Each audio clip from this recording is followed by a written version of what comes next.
criatividade, se eu estivesse falando na NASA, é uma coisa. Se eu tivesse um escritório de engenharia, né, era outra. Temos que falar de publicidade. Então, na área de ideias, de criatividade, você só vai ter uma pessoa criativa se ela for uma pessoa que saiba ler, porque ler é uma coisa, saber ler é outra.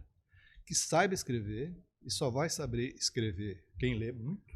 Quem tem bagagem. E só vai ter ideias quem sabe escrever.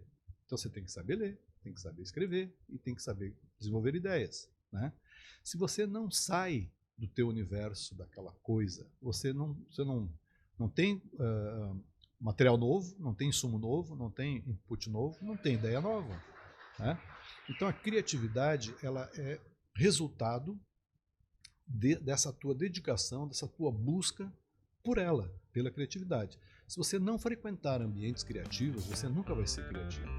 É isso aí, pessoal. Estamos começando mais um... Jogando pra plateia. Deidinho, como é que tá?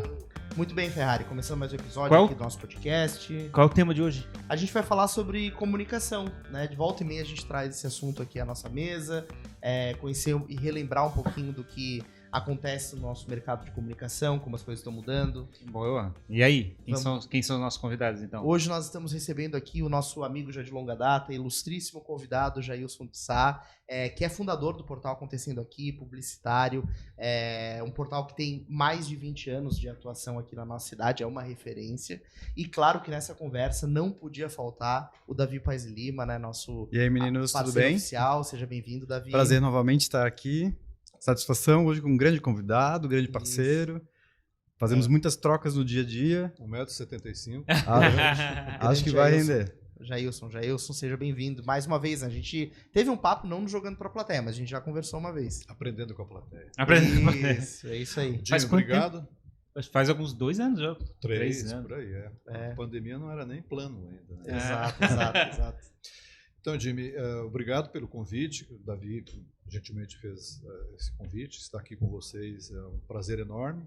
Eu conheço o Jimmy desde que ele era de menor. De menor, exato, é verdade. Conheço o Davi desde quando ele achava que era bonito na foto. Exato. E o Ferrari, eu já conheci ele milionário. Já era, né? Já conheceu ele em Mônaco, né? No barco. Com aquela vermelhinha na frente da pracinha ali. Tava ele lá, né? Então é isso, estou à disposição. Já isso, a gente quer saber, eu acho que esse ano o Acontecendo Aqui completa 20 anos, né? Mas eu queria saber o que veio antes disso, quem é o Jailson antes do Acontecendo Aqui e como tu chegou até aqui. Bom, quantos dias eu tenho? Bom, eu tenho 50 anos de profissão, eu comecei na profissão com 17 anos, portanto é mais do que 50. Eu comecei em Porto Alegre, numa agência de publicidade chamada Standard Propaganda. Fiquei lá por 3 anos, trabalhei 1 ano numa rádio na cidade de Canoas, que fica ao lado de Porto Alegre, chamava-se Rádio Real, era do grupo Princesa de Comunicação, que tinha rádio no estado inteiro. Né? O Boarini era o sobrenome do dono, o primeiro nome eu não lembro. Eu fiz de tudo naquela rádio, locução, apresentação de auditório e por aí vai. Fechou anúncio? Não, essa parte eu nem sabia que existia, era o lado romântico da profissão. E aí eu fui para São Paulo em 71, para a mesma Standard. Trabalhei 1 ano lá como Standard e ela foi comprada em 72 para 73, pela Ogilvy, que é um dos grupos de comunicação mais antigos e maiores do mundo. Hoje atua em todas as áreas da comunicação. Eu trabalhei 1 ano, 3 anos lá na Ogilvy e fiquei 1 ano numa agência de propaganda pequena, que estava sendo montada em 1974, chamava Zigelmayer Pimentel Propaganda, que foi montada para atender a chegada do Banco da Lavoura de Minas Gerais em São Paulo, que estava mudando de nome para Banco Real. Caramba, cara! 74. Eu fiz o plano de mídia do patrocínio da Copa do Mundo de 74 para o Banco Real, naquela agência que eu fui contratado para isso. Que era pequena. Banco da Lavoura, que virou Banco Real e hoje foi absorvido pelo Santander e nem existe mais. Não, foi comprado pelo ABN AMRO por isso, é verdade. 2.700 de dólares. Faz as contas da... Tadinho, né? Tadinho dos donos. E depois o Santander comprou mundialmente a ABN e mudou a marca para cá. E eu fiquei 22 anos nesse banco. Eu fiquei 1 ano nessa agência. E aí o diretor do banco, acho que gostava do meu trabalho, porque fora isso não tem outro atrativo. E aí eu fui para o banco e falei, vou ter uma experiência, eu já trabalhei em rádio, né? trabalhei em agência, tenho uma visão legal desse lado de cá, eu vou aprender marketing, eu vou aprender como é que os caras geram as coisas pra gente. No Banco Real, isso. O Banco Real em São Paulo não era na Paulista, naquela construção com os arcos, assim? Sim, isso 10 anos depois que eu estava no banco. 10 anos depois mudou para aquele lugar. Fui trabalhar na rua Boa Vista por anos, acho que uns 8, 9 anos, foi lá. O banco, acho que ali na Paulista, foi aberto em 80. Sim. Alguns meses depois de um grande incêndio que teve no 8º andar. Estava finalizando a construção e pegou fogo lá. E aí eu fui para o banco com essa expectativa. Falei, trabalhar uns 2, 3 anos, aprender e volto para a agência, que é o que eu gosto, é o que eu sei, que eu paixão. Propaganda é propaganda, né? E nada disso, cara. Fiquei 22 anos. E aí, depois de 22 anos, onde eu fiz uma carreira no banco, aprendi bastante coisa, até carteira de câmbio, eu trabalhei, área internacional, que eu não sabia, mas os caras que ficavam olhando os futuríveis estavam me preparando para um dia eu virar diretor. E aí, em 87, 13 anos depois, eu fui promovido a diretor de uma house. O banco tinha uma empresa própria de propaganda, chamava-se Itapeva Propaganda, e eu fui diretor dessa agência por quase 12 anos. Tinha 40 funcionários, o grupo inteiro. Né? O Grupo Real era dono das marcas Transamérica, no rádio, Transamérica, Hotéis Transamérica, Flat Transamérica, Água Prata, Sorvete Labasque, Banco Real pelo mundo inteiro. E caramba! a maior produção, maior plantação, maior produção de palma do planeta fica no Maranhão, que é uma área que você anda dias de avião e não termina. Produz mais palma, mais azeite de dendê do que a Malásia, que historicamente é o maior produtor de... E essa agência respondia por tudo isso? Pelo grupo todo. Eram 42 funcionários, o time maior que eu tive lá. Eu fui diretor 13 anos lá. Era muito trabalho. Imagina naquela época, falar assim de... Eu entrei em 87... Naquela época tinha banco econômico, todos os bancos que quebraram, né? Auxiliar, Maisonave, Sul Brasileiro, tudo. E todo mundo fazia propaganda todo dia. Então era uma competição absurda para você anunciar. Né? Deixa eu te fazer uma pergunta peculiar, uma curiosidade. Eu lembro do Banco Real e eu lembro que era o único banco que tinha um material de papelaria em papel reciclado. E brindes, etc. Por que o banco tinha esse posicionamento de ser ambientalmente assim, correto? O fundador do Banco da Lavoura chamava-se Clemente Faria. E ele teve 2 filhos. Um chamava Aloysio Faria e o outro Gilberto Faria. O Aloysio Faria estudou nos Estados Unidos, em medicina. Ele se formou em gastroenterologia. Quando ele estava com 1 ano de clínica em Belo Horizonte, eles eram mineiros, o pai morreu. E aí o Gilberto Faria, que era deputado, político, disse, eu vou ser o presidente. E aí a mãe, a viúva, chamou os diretores e falou assim, qual dos dois? E aí 100% dos diretores eram o Aloysio. E o Aloysio é um cara assim, já morreu há 2 anos. Por ter uma formação em saúde, medicina, ele sempre teve essa vocação pela natureza. Se você fosse na fazenda dele, ele ficaria 2 dias andando pela fazenda e explicando a origem de cada árvore que ele tinha na fazenda dele. O que era, que país que veio, o que faz, qual é o benefício, qual que não é e tal. Teve um projeto que foi uma fortuna esse projeto, quando a rodovia Bandeirantes de São Paulo foi inaugurada, foi década de 80, antes de chegar a 90, e ligava São Paulo a Campinas. Antes existia só em Anguera, 2 pistas para ir, 2 para voltar, simples. Construíram uma com 4 pistas nos primeiros quilômetros para ir e para voltar, uma estrada sensacional. E aí compramos um projeto com a Dersa e colocamos 10 placas sentido interior e 10 placas sentido capital, dizendo assim, faça como o Banco Real, plante árvores na sua vida. E plantamos árvore com orientação de técnicos, claro, botânicos, etc., considerando aquela área, o que funciona ali. O que seria nativo dali? Colocar passarinho que a gente quer, o que é. Então, um negócio assim sensacional. Era toda uma leitura dele. Ele tinha uma vocação muito grande por beneficiar a terra. Ele mandou criar um projeto de financiamento para os produtores, os fazendeiros, que aplicassem a curva de nível nas suas terras. Porque sem curva de nível você não teria a plantação da outra safra por conta de chuva, e aí vai a história, né? Então, assim, ele tinha um olhar para essas coisas.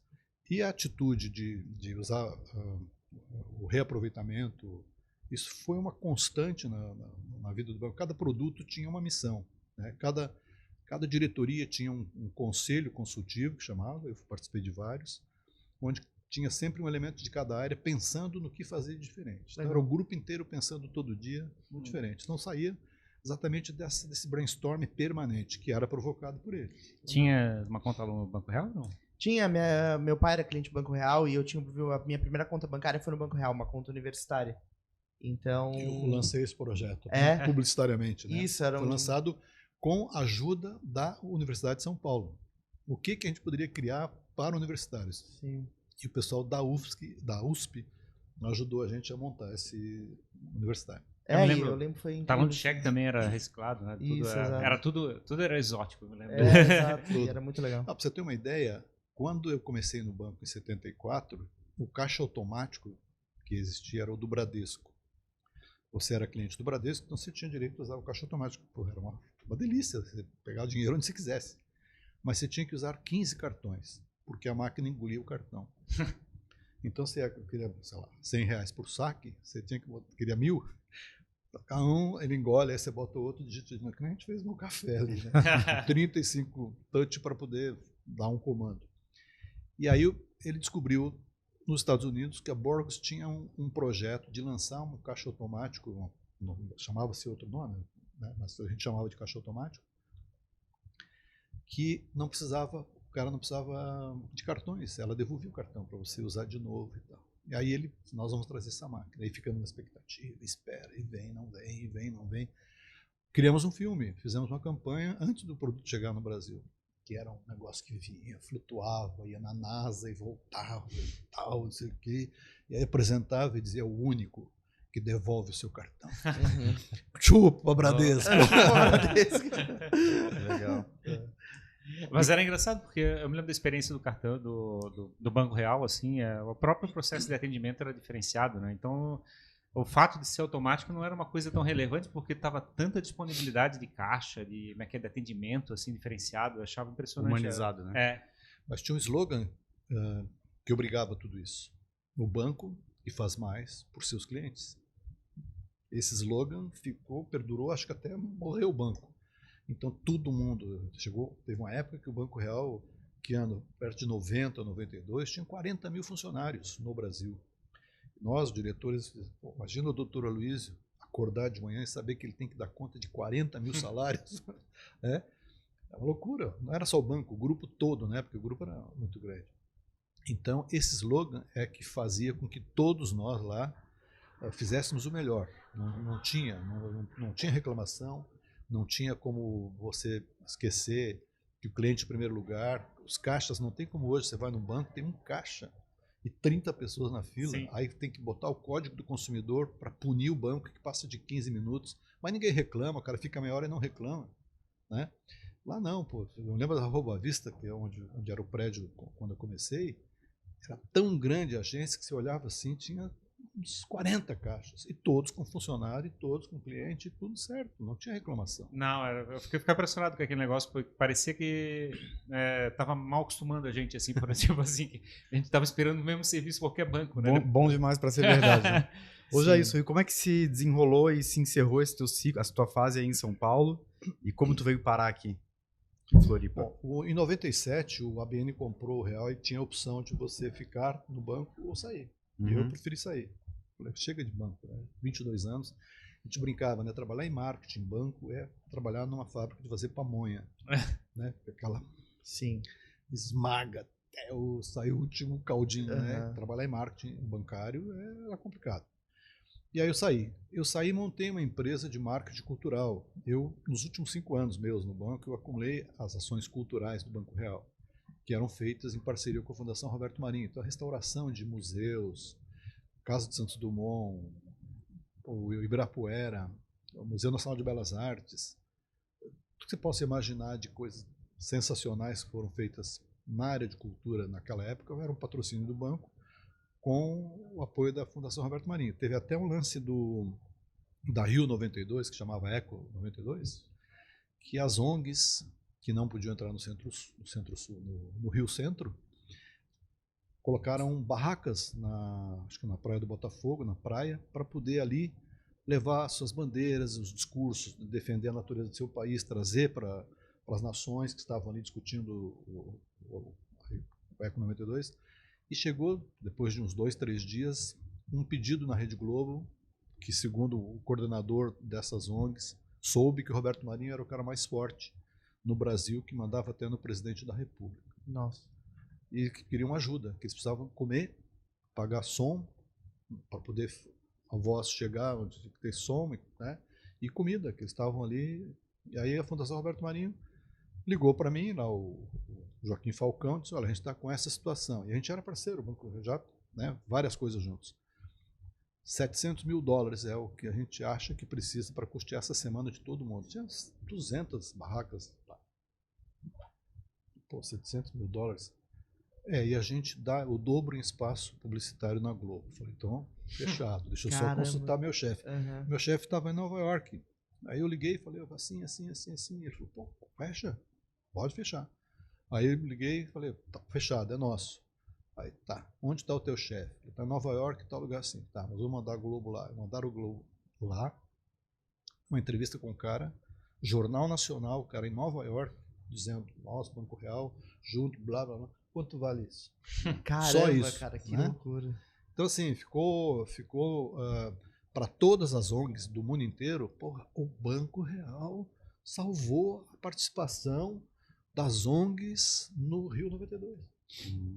Então, assim, foi isso que me fez criar uma empresa. Eu montei uma empresa lá, que por acaso chamava-se NSC, né? Porque era a sigla do sobrenome dos sócios. Eu tinha 2 sócios, um era Neves, o Sá sou eu, e o Cido Corte, o Alexandre Corte, que é dono da Cobran em São Paulo, dos 3. Aí, como esse Neves palhaçou uma hora lá, vamos tirar o cara. Aí, no meio tiramos ele, ficamos o Alexandre, eu falei, vou tirar o N, vou botar um M, só que é o mais próximo, aí ficou MSC Sul, que é o nome da empresa até hoje. Sim. MSC Sul. E aí, quando chegou em 2001, famílias não aguentavam mais São Paulo. Eu tinha passado por alguns problemas de segurança, estava na hora de sair. Aqui era o lugar que a gente vinha há 15 anos como turista. Aí decidimos vir para Florianópolis. Aí ficamos 1 ano e pouco, minha mulher e eu, vindo para cá a cada 3 meses. Procurar a escola, entender a cidade, que lugar que vão morar, qual é o colégio. Tinha um filho de 8 anos na época. Não tinha enchente no Santa Mônica ainda? Perdi um carro ali no primeiro ano. Sério? É uma história complicada. Eu não sabia de nada daquilo. É porque tu falou, ficaram pesquisando locais. Perto daquele posto de... O cara falou, quando falou do bairro, falou ali, costuma encher. Mas Costuma encher. Não desce muita eu bola. não sabia que era ele. Mas encher até o teto. Hoje não teve mais, sumiu. Assim, né? Na época dava. A gente mudou para cá em 2001. Aí montei um escritório lá no Planel Towers. Né? Fiz alguns outdoors. Eu conheci algumas pessoas aqui, apresentados para o pessoal de lá. Fiz umas entrevistas e tal, e eu lancei a empresa. No escritório não parava de encher, de receber visita diariamente, inúmeros artistas, pessoal de cinema, de teatro, para buscar a tecnologia, a expertise para produzir projetos, ir para as leis de incentivo e viabilizar. Enchia de gente lá. E ficamos uns 2 anos e meio fazendo isso. A gente fez o livro iconográfico do MASP, que foi feito por nós. Não existia, era o único museu do Brasil que não tinha o seu acervo catalogado de 1.400 peças. O Fábio Cabral, que deve assistir essa conversa, foi o fotógrafo, ficou meses no SIC, num andaime de 5 metros, que tinha que fotografar lá de cima quadros de 5 metros de largura, 10 metros de largura. Uma loucura. Patrocínio da Malve. Foi um espetáculo. Bom, paramos de mexer com cultura quando houve uma mudança na lei de incentivo estadual, que antes você podia fazer um patrocínio aqui em Florianópolis e vender cotas para a empresa do estado inteiro, por conta do CMS. O governador falecido Luiz Henrique mudou isso e o dinheiro do CMS só podia ser aplicado no próprio município. Falei, então, até logo, eu não vou conseguir fazer 50 municípios.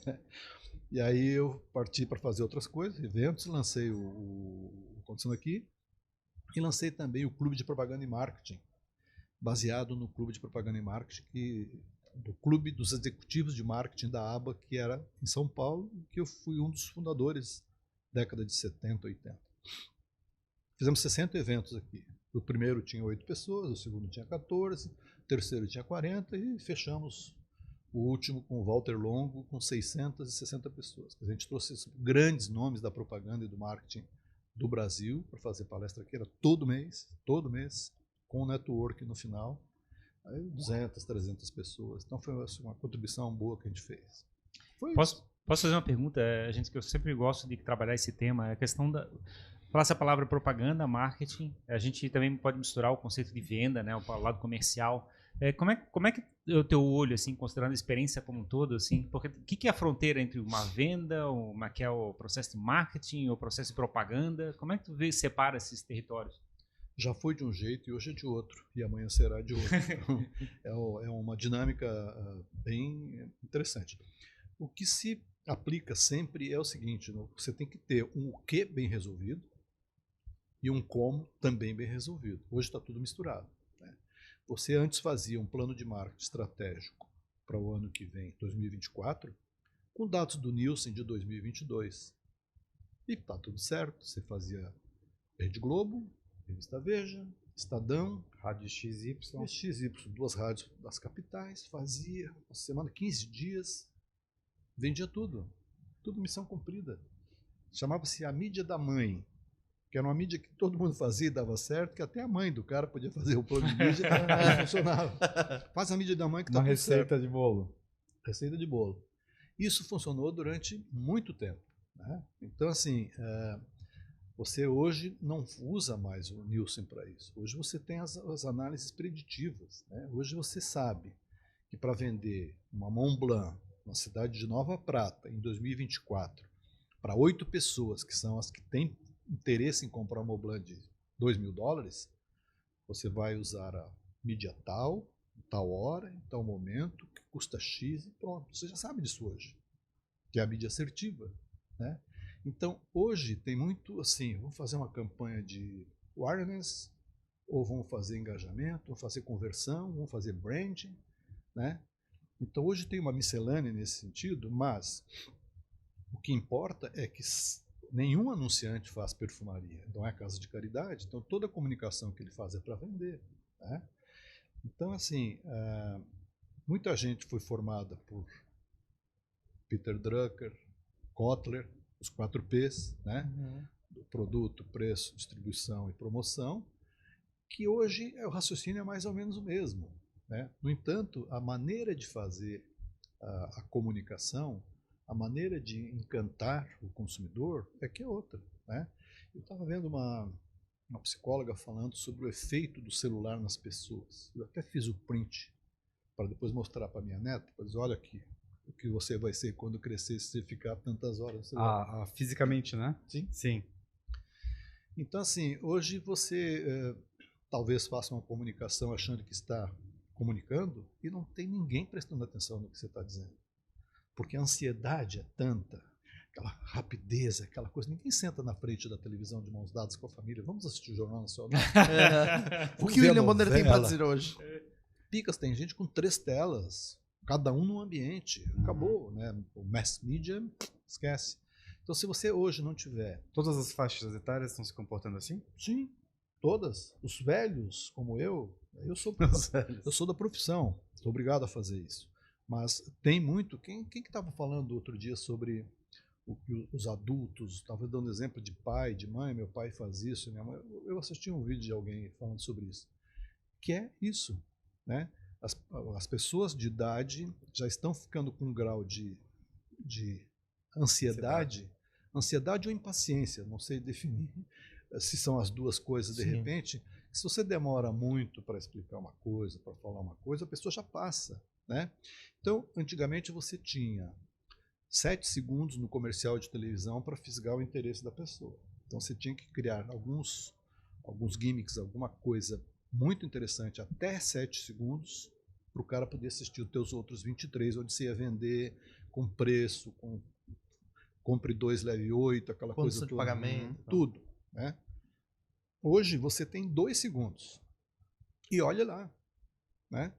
Então, quando você vê o YouTube criando shorts, porque o TikTok faz o shortzinho dele, tá funcionando pra cacete, e tinha muita gente que achava, não, TikTok é só dancinha, só frescura. Tem muita gente deixando o Instagram pro lado e fazendo o TikTok, porque não funciona mais, né? Então, hoje quando você pensa em marketing, você pensa em venda, é sinônimo, não tem negócio de fazer marketing para criar só conceito, você vai vender, né? As startups, por exemplo, já aqui no ambiente da CAT, né, tem aquela visão, né, tem uma área de marketing, tem uma área comercial, e o trabalho da área de marketing é gerar lead para que a área comercial chegue, trabalhe esses leads para fazer as vendas. E fica sempre essa briga entre quem está fazendo marketing e quem está fazendo venda. Essa briga é errada. Não tem que brigar, você tem que brigar com o CFO. Né? O cara do marketing tem que brigar com o financeiro, pegar mais dinheiro para fazer mais marketing. É que tem gente que acha que fazer comunicação é marketing, não é. São coisas distintas. Né? São coisas bastante distintas. É o que eu digo, o marketing é o que fazer. A comunicação é como eu vou fazer. Então, assim, nada que não seja vender. Uma empresa não abre para fazer filantropia, para fazer benesses, ela vai vender produto, é lucro, né? Então, assim, o que nós vemos hoje é uma comunicação pasteurizada, muito igual, porque você pega hoje uma empresa de comunicação que tem uma equipe diluída no mundo. Tem um cara em Singapura, um cara em Recife, um cara em Porto Alegre, um cara em Florianópolis, outro não sei aonde. Com influências totalmente distintas. Cultura, inputs totalmente, e problemas caseiros, os mais diversos. Sim. Esse cara está criando propaganda. Então acho que esse cara vai criar uma coisa genial para você, ele vai pegar vai dar uma inventadinha, mudar e fazer. Então hoje você pegar as mídias que circulam nos aplicativos, são todas iguais. Você tira o logotipo da funerária, põe do açougue e tá valendo. Né? Você tira o fundo vermelho, põe o azul, muda não sei o quê, é a mesma coisa. Então, assim, é tudo muito igual, não tem... Você, por exemplo, pega comerciais do Itaú, né? Que foi sempre a coisa que eu sempre quis fazer no Banco Real, fazer propaganda igual do Itaú. Sempre foram sensacionais. São até hoje, né? Tem a cara dele, é do Itaú. Se o outro banco for fazer aquilo ali, na hora de assinar e não colocar Itaú, ferrou. Sim, né? Já vai entregar desde o começo. Acabou. É um DNA muito claro. Tá claríssimo. E também já era uma house do Itaú naquela época? Não, nunca foi. Sempre foi DPZ. Diziam que a DPZ era house do Itaú, porque só ela que atendia Itaú, ninguém mais. Mas tinha um truque ali que era o Washington Oliveto. Né? O Washington Oliveto... Um pequeno truque. Foi no Gramado Summit fazer uma palestra ontem. Estava lá, fazendo uma palestra lá. Ele era o cara que deu sorte. Ele tem talento, claro. Mas deu sorte nos primeiros... Talento e gravatas engraçadas. Na época, né? Sim, era a grande paixão. Hoje é os óculos dele. Hoje tem aquelas manias. Toda foto que você faz com ele faz careta. Ele não fica legal. Ele faz sempre uma coisa engraçada. E ele ganhou um prêmio em Cannes no início da carreira. E virou, pô, esse cara é genial. Então os anunciantes, na época, só aprovavam campanhas se o diretor de criação tivesse sido o Washington. Então na ficha técnica tinha que entrar o Washington Oliveto. E aí tinha o Washington, o cara assinava. O Washington nem sabia o que era aquilo, né? Tanto é que dizem que o primeiro sutiã, que é o grande case dele, não é, ele nunca usou sutiã. Então ele não sabe a sensação do primeiro sutiã, mas ele é o cara que leva o crédito de criação genial. Né? Foi uma menina que trabalhava com ele na criação, o sobrenome dela é Porto, esqueci o primeiro nome dela, Mariana Porto, que foi a menina que usava sutiã e sabe o que é o primeiro sutiã para uma menina. E a sensação é dela. Mas na época a DPZ fazia tudo do Itaú e de outras grandes marcas que diziam que a DPZ era house do Itaú, mas nunca teve, não. O Bradesco teve house uma época, depois abandonou. O Bamerindos teve house, o Unibanco não teve house. Eu pensava que isso era uma tendência, alguns abandonaram esse formato. Não. É que é cíclico esse negócio de querer economizar com propaganda, né? Conforme o CFO corta a verba do marketing. Mas o movimento de ir para uma house é necessariamente economizar ou trazer para perto? Pode ser as duas coisas, mas normalmente quando você tem uma agência de propaganda que te leva 20% de veiculação, depois mais 10% na produção do filme, depois mais um volume grande, ela tem um bônus no final do ano. Aí quando o cliente vai ver, diz, bom, baita de uma fatia da verba fica no meio do caminho. Então ele traz com esse objetivo. Só que quando ele põe para dentro de casa, Ele vê a trabalheira que é. não, ele vai ver a trabalheira e vai ver o problema, porque ele tem toda uma... No caso de banco, você trabalha em banco, você não pode dar cheque sem fundo, você não pode estar no cartório, você tem que ter uma índole plena, porque você trabalha numa área com dinheiro das pessoas. Então você tem que ter uma integridade absoluta. Então você tem uns processos em banco, e como deve ter na Intelbras, como deve ter no Queires, tudo quanto é empresa, tem seus valores, Suas né? diretrizes. E aí o cara diz assim, bom, não pode fazer isso porque o Banco Central não permite. Aí você fala, puta, essa ideia não dá? Não dá. Ah, não sei o quê, ó, o presidente uma vez, por causa da cor vermelha, ele quase mandou o cara embora, não pode pôr vermelho na propaganda. Então começam assim aquelas coisas de não pode, é proibido, e começa a tolher a criatividade. Contamina o ambiente criativo. E o criativo, por exemplo, hoje as agências, no mundo inteiro está acontecendo isso, não só em agência, mas aqui, você vê na CAT e tal, entramos aqui vazio. Tempos atrás você entrava aqui, não tinha lugar para sentar nesse horário. Tá tranquilo. A maioria está trabalhando em casa. Ok, tem profissões que você pode mandar para casa. Né? Pode e deve mandar para casa do que ficar tumultuando o ambiente. Mas no caso da comunicação publicitária, vamos dizer assim, você mandar o cara para casa é você mandar o cara não ter ideia. Né? Vai mediocrizar em casa. Né? Sim. Por quê? Quem vive de buscar ideias, de fazer criação, de buscar o diferente, buscar o inusitado, buscar o novo, buscar aquilo que vai impactar, ele precisa de input. São os inputs que fazem com que ele tenha ideia nova. Se ele fica o tempo inteiro no mesmo ambiente, na mesma sala, com as mesmas pessoas, olhando a mesma parede, né? O tempo todo. Ele não cria nada novo, ele recria o que ele sabe. Eles falam daquela palavra serendipidade, né? Que é você estar preparado para cada vez receber um input diferente para te levar para um outro lugar, né? Se você não fizer isso, você está sempre com o mesmo. Eu tenho uma discussão construtiva com o Ferrari, já há algum tempo a gente troca ideia sobre isso, sobre a criatividade, né? E aí a gente sempre discute, a criatividade pode ser racionalizada, né? Vou ser criativo agora, decidir ser criativo agora.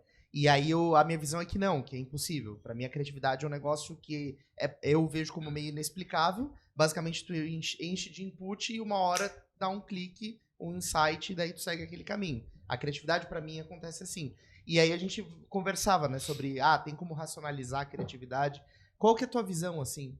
Porque como o banco é uma máquina de fazer pamonha, quem não cuida de criatividade quer espremer as pessoas para que a criatividade saia. Só que a gente sabe que a criatividade não sai espremendo alguém. Como você lida com isso? Bom, criatividade, se eu estivesse falando na NASA, é uma coisa. Se eu tivesse um escritório de engenharia, né, era outra. Temos que falar de publicidade. Então, na área de ideias, de criatividade, você só vai ter uma pessoa criativa se ela for uma pessoa que saiba ler, porque ler é uma coisa, saber ler é outra. Que saiba escrever, e só vai saber escrever quem lê muito. Quem tem bagagem. E só vai ter ideias quem sabe escrever. Então você tem que saber ler, tem que saber escrever e tem que saber desenvolver ideias. Né? Se você não sai do teu universo, daquela coisa, você não tem material novo, não tem insumo novo, não tem input novo, não tem ideia nova. Né? Então a criatividade ela é resultado dessa tua dedicação, dessa tua busca por ela, pela criatividade. Se você não frequentar ambientes criativos, você nunca vai ser criativo. Porque criatividade não é ser, eu sou gênio. Todo mundo é inteligente. Sim. Todo mundo que se dedicar a fazer um anúncio publicitário em meia hora faz. Claro. Para A ou para B, vai fazer. Agora, qual é a genialidade de uma peça publicitária que vai em Cannes, por exemplo, concorrer com 2.000 peças do mundo inteiro e ganha o Grand Prix? É porque o cara fez um negócio que todos os jurados, que são 20, 30 jurados por categoria, reconheceram que das duas, aquele ali merece porque é do cacete. Então, esse cara, ele não é um semideus, não é nada. Certamente é um time, é uma pessoa que é criativa porque tem todos esses atributos, se preparou, buscou conhecimento, buscou aprender coisas para poder aplicar no seu dia a dia. Mas não tem como decidir ser criativo agora, assim? Não, eu me lembrei agora que eu estava te falando de que o jornalista pode ser criativo, mas ele tem que ser racional. né? O publicitário não. O publicitário ele tem que... Às vezes você está no meio de uma ideia e não consegue chegar na solução, você sai fora, pega o teu parceiro, vamos tomar uma Coca-Cola, vamos fumar um cigarro, vamos não sei onde, botou o pé fora, veio a ideia. Porque você sabe que tá ali a ideia. Ou botou a cabeça no travesseiro, né? Ou foi tomar um banho também. Ou qualquer coisa que você saia fora do problema, está resolvido. Tinha até um exercício, eu fiz um curso em São Paulo uma vez de criatividade, que foi uma licença que a Universidade de Buffalo deu para um amigo nosso lá, e ele aplicava esse curso de criatividade. E tinha que vocês devem conhecer, dos 9 pontinhos que você tinha que cobrir com 4 retas. Não podia tirar o lápis do papel, a caneta do papel. Então, os caras, todo mundo ficava dentro dos 9 pontinhos. Você tinha que sair 2 vezes fora dele para poder resolver. Aquilo é o retrato de como você, às vezes, a ideia está ali, mas você fica racionalizando, você fica, não, isso não vai dar certo, não está muito legal. Diz o que você acha. Eu acho que não. Então, deixa eu pensar em outra coisa e tal. Quando você sai lá, a primeira ideia que você achou genial é a que você concluiu que é a ideia, né? Então, assim, se você não tiver acertos, erros, você não chega na solução que pode ser aquilo que o teu cliente queira. Eu gostei dessa referência. Eles usam a palavra do enquadramento, né? Você está enquadrado numa que é no quadrado formado pelos 9 pontos. Isso. E esse lado de você chegar e simplesmente sair daquele espaço e olhar o problema de outro ângulo, né? Você só olha do outro lado, enquadrar o mesmo problema de outra maneira e você vai ter um insight, vai ter uma visão diferente da coisa. É o pensar fora da caixa. Vocês moram em apartamento? Sim. Apartamento? Sim, tô indo morar em apartamento. Sim.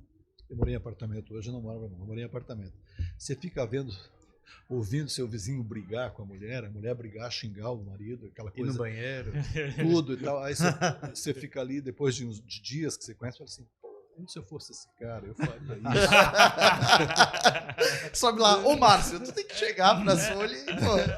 Porque você não tá lá no problema, você tá fora, né? Parece mais fácil, né, visualizar. Ô Jailson, eu queria voltar um pouquinho, mais precisamente para 2003, que foi o ano que tu colocou o Acontecendo Aqui no Ar. 2003, há 20 anos. 3 de outubro de 2003. Nessa mesma época, eu também estava me aventurando no jornalismo, entre aspas, online, que eu era colunista de um site local aqui em Florianópolis. E eu lembro da dificuldade que era, o quão novo aquele universo era de jornalismo online, de ter um site, do desafio de vender um banner para um anunciante. Queria que tu contasse um pouco desse iniciozinho do portal no ar.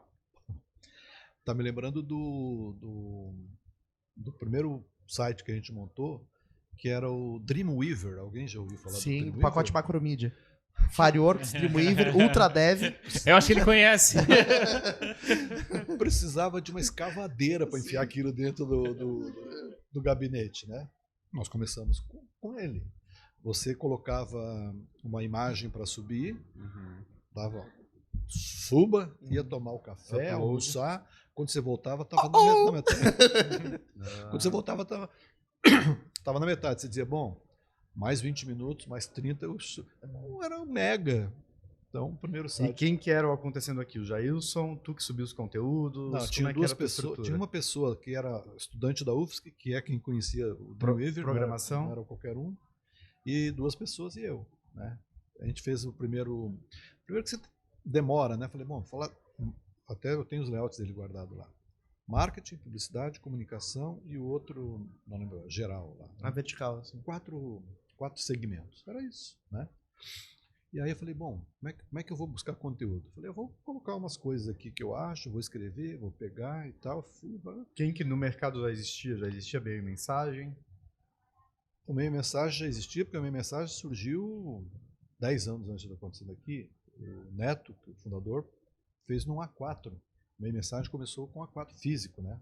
Era físico. Toda semana saía e mandava para as agências um A4. Né? Assim que ele começou. Gigante hoje, né? Mas tinha o próprio Mar, que já existia, que é mais antigo até do que o meio mensagem. Tinha o About, do Rafael Sampaio. Eram esses 3 em São Paulo. Nada no sul do Brasil. E fora, acho que Brasília tinha alguém que mexia com isso. E nós montamos aqui. Então, no primeiro dia, que a gente soltou uma notícia em cada segmento, demorou 3 dias para subir uma foto, não tinha capa, não tinha topo, não tinha nada, mas, né? No dia seguinte, quando a gente chegou no escritório, que abrimos o computador para ver, tinha 4 views. Caramba. Pô, a galera tá lendo. Botamos mais uma, duas, três notícias, no dia seguinte 16. Depois começou 70, e foi. Eu falei, pô, esse negócio, né? E aí comecei a bater nas agências. Olha, eu acho que... E aí comecei a evangelizar as agências para divulgar os seus trabalhos. É uma vitrine, você está vendendo o teu produto, o teu cliente para um público bacana e está mostrando o teu talento para outras empresas te contratarem. Foi assim que foi feito. Isso para te coletar conteúdo ou já vendendo anúncio? Não, o anúncio foi muito depois. Muito depois, Primeiro você tem imagino. que ter um produto que funciona para depois ir lá dizer qual que é. E aí, os conteúdos tinham que ter, como era feito em São Paulo, uma ficha técnica.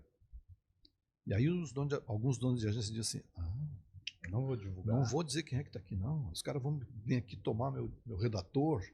Então tinha uns medos assim de botar a ficha técnica. A ficha técnica tem lá redação, criação, produção, né? Os fornecedores, o nome de todo mundo, que é um prestígio. Porra, teu nome está na ficha técnica daquele filme, daquele anúncio, né? Então assim, a gente teve que evangelizar todo mundo. Aí, 20 anos. E qual que foi a ideia do nome acontecendo aqui? Como é que surgiu? Tinham vários, eu queria botar acontecendo só, né? E aí, está acontecendo, já tinha, não sei aonde, né? Tinha com BR. Eu falei, bom, como a gente vai falar de Santa Catarina, e é daqui mesmo, não, então vai ser acontecendo aqui. Aí procurei, estava ali, falei, fica acontecendo aqui. Legal. Mas a ideia era mostrar o que está acontecendo aqui. Legal. Como é que está acontecendo aqui em números hoje, Jailson? Compartilha com a gente alguns números de audiência. Você quer? Você quer? Eu quero dados, né? Quem te pediu para fazer essa Não, pergunta? e eu quero... um cliente, né? Conta aí. Eu quero saber também quem consome acontecendo aqui, né? Porque o nome não é um nome que necessariamente restringe geograficamente, né? Não. E Mas hoje... ele remete aqui, né? Não é acontecendo aqui no Recife, né? Sim. A sede aqui, nós vivemos aqui. Mas hoje tu compartilha material, né? O que eu posso dizer para você? Nós temos uma audiência perto de 30% vinda do estado de São Paulo, 60% da capital, que são as grandes agências. Bastante, né? E 40% do interior. Tem Campinas, Santos, Araraquara, Ribeirão Preto, cidades grandes que têm agências, que hoje tem agências de lá que atendem contas daqui, como tem agência daqui que atende conta do Paraná, né? As agências do Oeste aqui, tem a maioria dos anunciantes clientes deles são anunciantes do Paraná. Vai lá no Chapecó para você ver, a maioria não é catarinense, não é paranense, é catarinense. Então tem isso, né, em função disso. Nós temos, se somar os 3 estados do Sul, temos uns 60%, 62% Google Analytics, né, da audiência nesses 3 estados, e um pouco por aí para fora. Fora do Brasil é 2%. Dessa porcentagem, quantos é Santa Catarina? Perto de 60%, 62%. É variável, né? A audiência é muito dinâmica. Claro. Se eu te entrevisto, a audiência de Santa Catarina, tchuf! Sim. Se eu entrevisto o Ashton Oliveto, de São Paulo, tchuf! Sim. Então depende muito. É um mês, estamos falando de mês, né? Depende muito das entrevistas, se eu repercutir essa conversa aqui lá, uma coisa aqui, pode ser que dê audiência, pode ser que não, né? É engraçado, né? Porque, digamos, o jornal antigamente ele tinha uma audiência cativa, de certa forma ele consumia dependente da informação, e hoje em dia parece que a informação determina mais o que a gente vai consumir.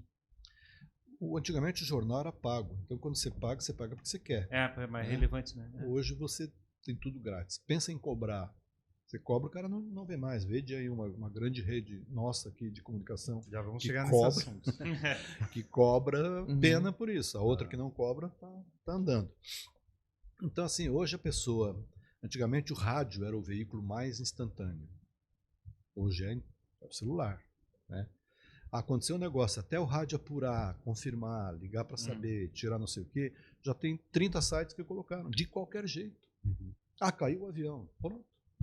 Por quê? Onde foi? Quanto? Aquelas coisas. Que dá para editar depois, né? Era isso.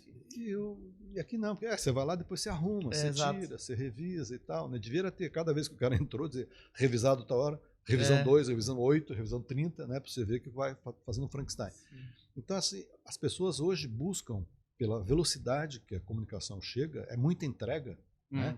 Os cientistas estão pedindo para dar uma diminuída na oferta de avanços da tecnologia, e parar de ensinar a máquina, porque está sendo impossível de conviver com a velocidade com que o shelf of life de celular que antes era 2, 3 anos, é 5 meses. Está com 12, daqui a pouco o 14 já está aí. O 15 não saiu porque eles não quiseram. Eles já estão com o iPhone 20 pronto, eles já sabem como é que vai ser o iPhone 20. Então eles estão pedindo, dá uma diminuída por isso. Mas eu também tenho uma percepção que parece que a gente consumiu o conteúdo do que tinha, né? E hoje está abundante, a gente tem uma quantidade absurda de informação. E, de certa forma, a gente está caminhando para um processo onde as pessoas estão construindo a intenção de consumir, né? Tipo, onde a gente, antes era uma coisa que acontecia pelo acaso, e, de certa forma, quase tudo que a gente está consumindo hoje, a gente está com uma intenção, né? Tipo, A gente está escolhendo o que consumir? Os sinais que a gente está dando pro TikTok de estar curtindo ou estar assistindo. Tu está construindo o teu algoritmo. Como é que tu está construindo a tua intenção daquilo que você vai consumir, né? Você não está mais seguindo uma agenda, você está fabricando a tua agenda em cada momento e cada relação que você está fazendo. São as bolhas de comportamento, né? Quando você dá esses inputs para o Google, de que você pesquisou tal, que você curtiu aquilo, compartilhou aquilo, ele sabe que é isso. E você não tem acesso a nada além daquilo. Por isso que todo mundo, né, vai com 2, 3, 4 redes sociais para poder sair dessas bolhas. Você cria várias bolhas, né? Uhum. O que eu acho que as pessoas hoje valorizam para consumo é comprar produtos de marcas fortes. Há uma diferença entre marcas fortes e marcas conhecidas. O Acontecendo Aqui é uma marca conhecida no universo dele. É uma marca forte? Eu acho que é. Mas pode ter, muita gente acha que não. É conhecida, mas não é forte. Então as pessoas cada vez mais procuram comprar coisas de marcas fortes, né? As marcas conhecidas estão aí, estão anunciando, está lá na gôndola, eu vou lá, comparo, vejo, mas na hora de eu levar para o meu filho comida tal, produto tal, é daquela marca que é mais forte, né? Eu fiz uma pergunta para a diretora da Omo há 4 anos num evento lá em São Paulo, que eles estavam começando a usar os influencers. E eu falei, pô, Omo multiação. Faz propaganda há 500 anos, multiação, lava mais branco, não perde a cor e tal. E, pô, mídia de massa, patrocínio de Fantástico, patrocínio de novela, testemunhal de Antônio Fagundes, de Luísa Bruneno, aqueles grandes nomes, os cachês mais altos, né? Estão usando influencers. Por quê? Né? Porque os influencers entram em comunidades que a mídia de massa não entra. E cada vez mais a mídia de massa não vai entrar. Sim. Né? Uhum. Então, o influencer leva lá naquele lugar onde a mídia não entra. Onde o Antônio Fagundes não chega. Onde quem paga o salário dele não entra. Exato. Aí eu falei, mas como é que você controla isso? Não, a gente deixa o influencer falar do jeito dele, como está acostumado, que é assim que ele é entendido lá. Uhum. Mas o texto quem dá sou eu. Eu cuido. A marca é minha. Sim. Então, para não enfraquecer a marca e não perder essa relevância, o cara do marketing tem que estar com o dedo no pulso do influencer. Porque se ele chegar e falar... Não pode esculhambar, né? Nós vem. O homo não lava tão bem não, sabe? Isso, exato. Não pode. Então tem que ter esse policiamento. Mas deixa o cara falar do jeito dele, né? Então a maneira de fazer marketing, fazer comunicação, ela mudou e vem mudando muito. Se os publicitários que estão nos ouvindo atentarem para isso, pode ver que já ninguém mais fala a mesma coisa. Ninguém mais tem a mesma estrutura. O próprio anunciante já pensa de outro jeito, já enxerga a comunicação de outro jeito. Aí o desafio que eu vejo é esse lado de encontrar a intenção da pessoa, né? De chegar e verificar onde é que está o conteúdo. Digamos, achar um influenciador, por exemplo. Eu tô seguindo aquela pessoa, eu expressei minha intenção de seguir aquela pessoa, né? Então eu tenho uma intenção naquilo, né? Então eu faço parte daquela comunidade, eu faço parte daquela bolha que seja. E de certa forma, as marcas tem que descobrir uma maneira de ter um contato com aquela comunidade e ela precisa pegar parte daquela intenção que foi construída, né? Sim, ela não pega o influenciador e coloca lá, tá aí, vai lá e faz. Não, ela tem todo um trabalho. Porque eles não trabalham com ela trabalha com centenas então tem que ter uma orientação, um planejamento de como conversar. Você não pode falar no Recife ou em Caxias do Sul do mesmo jeito. Claro. Né? Então eles têm que ter essa coordenação, tem que ter essas informações para poder organizar isso. Veja, por exemplo, um cara que trabalha na Mercado Livre, na Latam, PicPay, Estou falando dos patrocinadores do Big Brother. O Big Brother traz os caras que têm o maior volume de seguidores nas suas redes sociais. Você pegar os caras ali, um tem 3 milhões de seguidores, não sei aonde, outro tem 12 milhões, outro tem não sei o quê. Então, quando você soma esses 20 participantes do Big Brother, você tem comunidades que chegam, sei lá, quantos milhões de pessoas que seguem esses 20 caras. E a marca está ali trabalhando com eles. Pode ver, os caras como é que chama? Os participantes do Big Brother, eles são garotos propagando todos os produtos. Obrigado, não sei o quê. E come, consome. Ai, que delícia, ai, que não sei o quê e tal, né? Estão fazendo merchandise o Às tempo vezes nem é inteiro. tão bom assim. Estou falando merchandise o tempo inteiro. São 90 dias de merchandising para a marca A, B, C, D. E tu acha que os caras largam de qualquer jeito?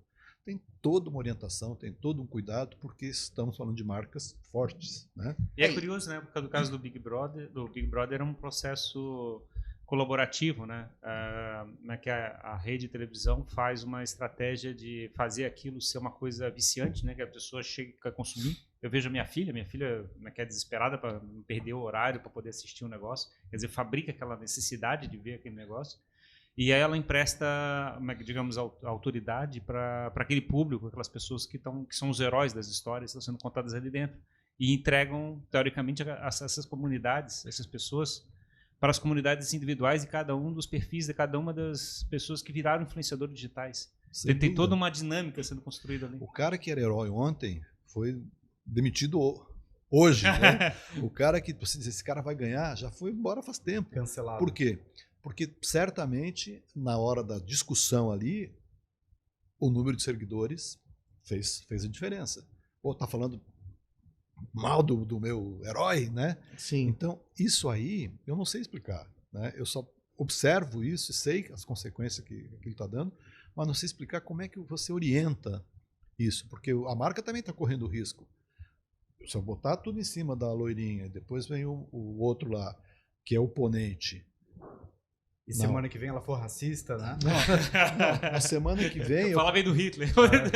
Eu tava pensando em contratar essa personagem aqui para fazer depois que acabar o Big Brother, mas, pô, levou tanto cacete que eu não vou... Exato. Sério, os caras estão com o dedo no pulso o tempo inteiro. Que a gente que fica de fora acha que tá feito, eles estão fazendo de qualquer...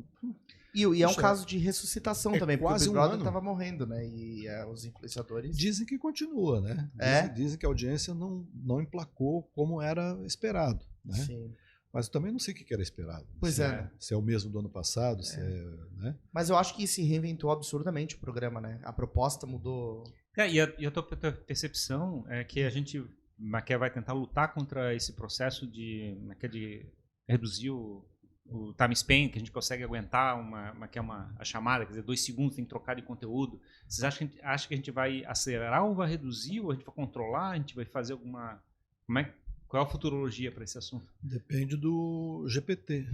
GPT. Eu vejo o GPT, na realidade, que é extremando a condição, porque, na realidade, a gente tinha uma quantidade absurda de gerar bullshit, né? Gerar aquela linguiça, vamos dizer assim, de conteúdo, né? Digamos assim, material que é totalmente inerte, que fica sendo jogado. O ChatGPT a gente jogou para 50 vezes mais do que fazia antes. Não, mas o ChatGPT é o seguinte, você não vai mais olhar o TikTok, o Instagram ou a Globo para ver o produto. Você vai dizer assim, ô GPT, qual é o sabão que realmente lava mais branco? E que não encarde, não sei o que, a cor vermelha. Ele vai lá e dá para você, compra o produto tal, que esse aqui tira o roxo, fica menos roxo, mas o vermelho fica... Ele vai te dar essa solução. Vai terceirizar a cabeça? Vai, porque o que você tinha no Busca antigamente? Uma palavra. Chover.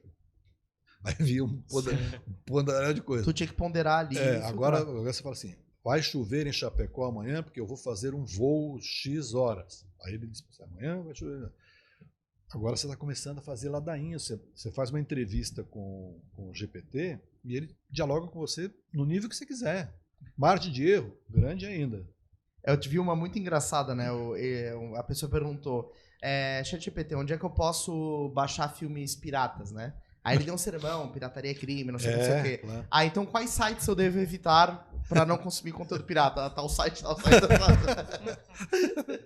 Então, é isso. Não sei se fui no encontro do que você estava falando. Porque eu estou tentando entender esse processo, porque a minha percepção é que a gente está acelerando e vai estar acelerando mais rápido ainda esse processo de gerar conteúdo de forma absurda. Mas é por isso que os gurus da comunicação, já há uns 4, 5 anos, em Cannes, onde estão as grandes marcas, né, tanto pela publicidade quanto do marketing, os caras do Burger King, do marketing do Burger King, estão sempre fazendo palestras nos festivais de Cannes. As marcas, McDonald's está lá, grandes marcas.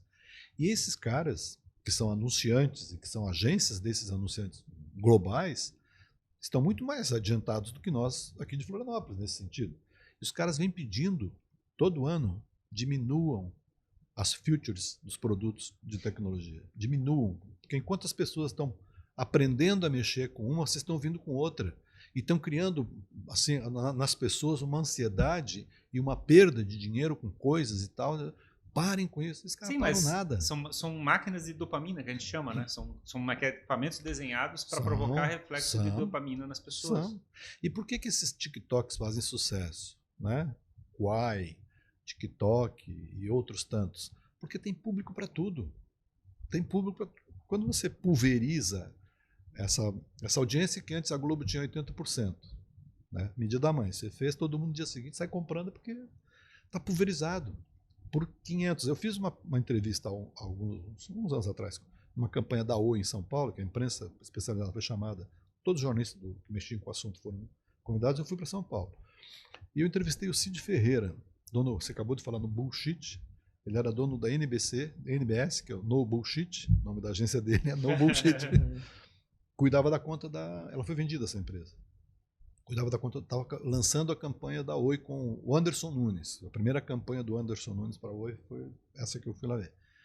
Está acontecendo aqui. Se você procurar Cid Ferreira, NBS, Oi, o Anderson Nunes, você vai ter esse vídeo lá. E eu perguntei assim, Cid, antigamente a gente, quando fazia um plano de mídia, você tinha 10 peças, 15 peças, né? Hoje, pelo que vocês apresentaram aqui, vocês têm muito mais do que isso, né? Como é que é essa campanha da Oi? Quantas peças estão colocando? Eu falei, essa campanha tem 815 peças. Nossa Senhora. Quando você tem 815 peças, é bannerzinho. 800 são. 15 é um anúncio, um filme, um outdoor. O resto é tudo mídia social, é tudo formatinhos, não sei de onde e tal. Então, isso é fragmentação. Antes você fazia um filme de 30, colocava na Globo, acabou o problema. Hoje, para você fazer a mesma coisa, você tem que fazer um plano de mídia. Eu vi alguns podcasts, por exemplo, que tem estratégia de comunicação que eles fazem 50 cortes por dia. Eles contratam indianos para produzir uma quantidade absurda de pequenos pedaços de conteúdo para ser distribuído na rede social. Você imagina tipo, a pulverização de informação que está sendo provocada? Teve até uma ilustração com chineses que tinham celulares pendurados no varal. Que os caras iam criando para ver se já tinha baixado aqui, aí vai no outro e tal. É isso, essa massificação nesse sentido, mas buscando o quê? Buscando os nichos. Os nichos dos nichos dos nichos. Né? Eu queria trazer um outro ponto aqui, Gerson. A gente às vezes comenta, né, da tradição de mídia aqui de Floripa, de onde veio a nossa estratégia de comunicação de mercado aqui da nossa região. E o Ferrari comenta, né, alguns casos que a nossa mídia foi importada, né? A gente teve a vinda de um grande grupo de mídia que não é daqui e que veio para cá e construiu uma referência de mídia para a cidade, né? Como você vê isso e em que momento você olhou para o acontecendo aqui, ele realmente virou um negócio? Você olhou e falou assim, não, agora o acontecendo aqui é um negócio, ele dá resultado, tem anunciante. Bom, eu quando cheguei aqui, no primeiro ano, o que me impactou muito por parte dessa empresa de comunicação foi o Planeta Atlântida. Sim. Se essa empresa traz isso para cá e vem gente do estado inteiro, vinha gente do estado inteiro para assistir o espetáculo, não é mais a mesma empresa, não é mais do mesmo jeito que se encanta a audiência, né? Eles estavam ali promovendo uma emissora, promovendo a Rádio Atlântida. Mas usando todo o ferramental de mídia deles para trazer essa audiência que era atingida por outros meios para vir consumir show, consumir os artistas e momentos, né, de felicidade que um evento daquele tem. eu não olhei muito para os veículos, eu olhei muito para a internet. Naquela época eu tinha um site chamado i4U, não sei nem se existe hoje, que foi assim uma referência para mim de como você enxerga as pessoas que estão dedilhando, né? Como é que quem é que vai estar do outro lado? Né? Qual é a expectativa dele? Por que ele vai entrar no site? O que ele quer? O que ele não quer? E o que orienta você a perseguir, fazer aquilo, o negócio ou não, é resultado. Então, deu audiência. Por que nós começamos com 3 segmentos e um quarto que eu não lembro o nome? Hoje nós temos 10 editorias. A capilaridade vai aumentando, você percebe que tem uma possibilidade de um extrato daquele segmento virar uma outra auditoria, você vai colocando, vai dando resultado, e aí você tem uma cobertura em cima disso. O negócio do Acontecendo Aqui, como negócio, se deu muito em função do Clube de Propaganda e Marketing, que tinha uma mídia dos veículos muito forte, que tudo trazia para o Acontecendo Aqui. Você queria reservar uma vaga, tinha que... A gente fez um painel do Clube de Propaganda no Olhocom, não sei se você lembra, inclusive o Delton estava presente nesse painel. Lembro, ele era da RBS ainda, Isso, né? Exato. Num lugar escuro, né? Você entrava, não sabia onde estava, não foi lá no Majestic? No Majestic. Escuridão total, aquele cenário do Olhó.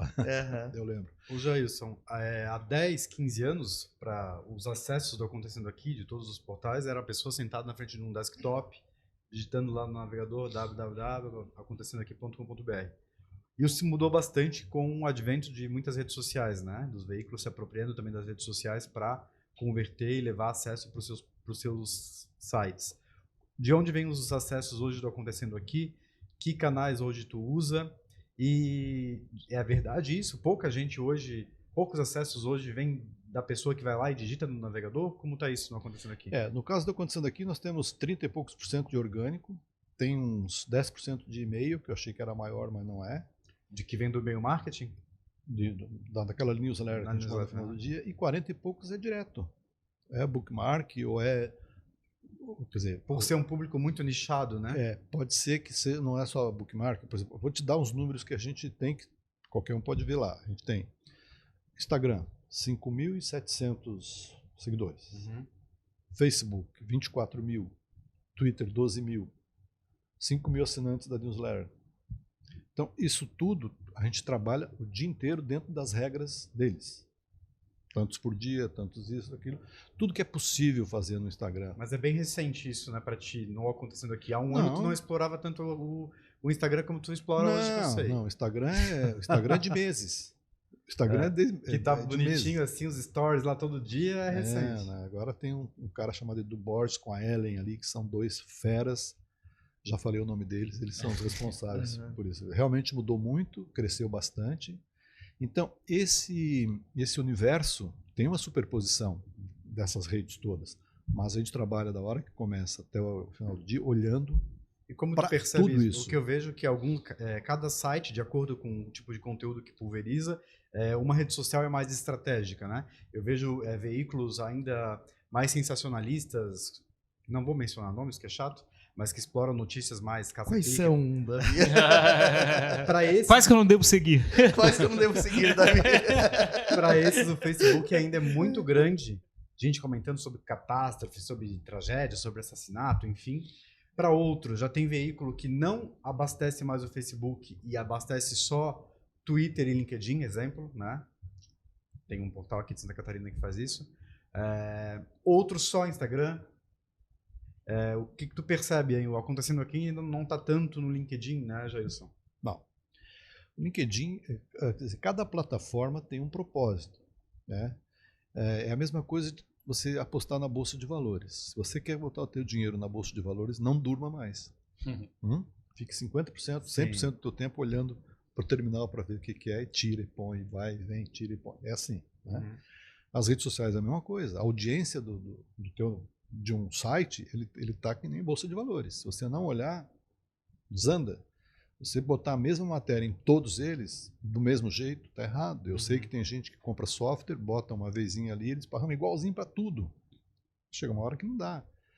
Tem plataforma que se você colocar num tempo muito próximo, um come o outro, anula, né? E aí você tem compromisso com o anunciante, aí você tem várias outros policies, né?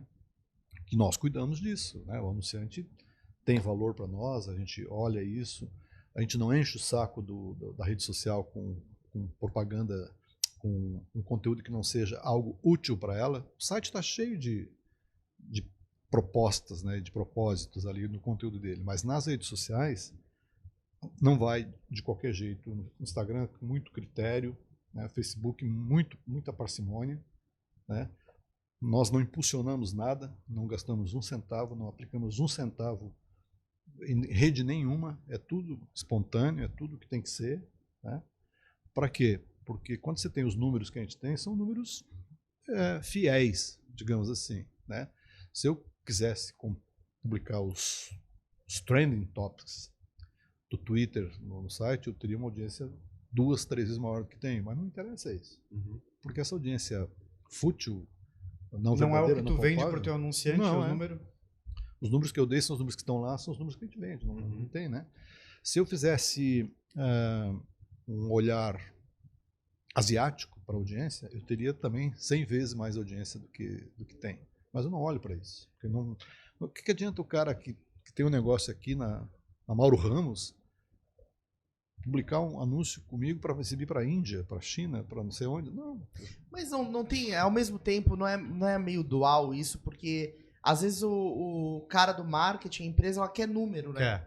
Ela quer. Muita gente quer. Ela quer número, ela quer um Media Kit maravilhoso com milhões de seguidores em cada rede. Mas está mudando isso. Tem muito influenciador que se posicionou e começou com um influenciador comprado. Bicho, o que tem de gente que tem números que na época podia comprar, não sei se ainda compra. Outro dia vem muito do Nordeste, quer comprar 10 mil, não sei, custa 400 mil, né? Mas o que eu vou fazer com esse público? O que eu vou fazer com eles? Ter cuidado meu aqui, de quem interage conosco todo dia, que vive aqui, né? É isso. Mas assim, isso é um hacking, né? Esse é um hack que a gente chama, né? Chegar e comprar seguidor. Fabricar um conteúdo que seja uma treta, para chegar e fabricar um negócio. Quer dizer, a gente vai chegar aqui, vamos brigar com a torcida daqui. Jogando pra plateia, mas diz que não vai dar certo mais acontecer daqui, vamos fabricar uma treta aqui, vamos fabricar um assunto para a briga da Patrícia Poeta com Pois é, e de novo, é outro hack, né? Então, teoricamente, de certa forma, a gente está vendo um processo de fabricar interesse, que a gente cai naquele assunto da questão das bolhas que a gente está se localizando, e quando a gente vê que o interesse está ficando determinante, a gente está tentando fazer os hacks para poder chegar e encaixar nesses interesses que estão sendo buscados. E a gente fica numa situação que é meio um dilema, né? Tipo assim, a gente se vende para o jogo baixo ou não, né? Isso depende do teu propósito, né? Eu não faço isso. A gente é um retrato, é uma vitrine daquilo, das marcas. A gente cuida muito disso e não colocamos no mesmo ambiente os tais conteúdos que o Davi colocou, né? Porque não combina.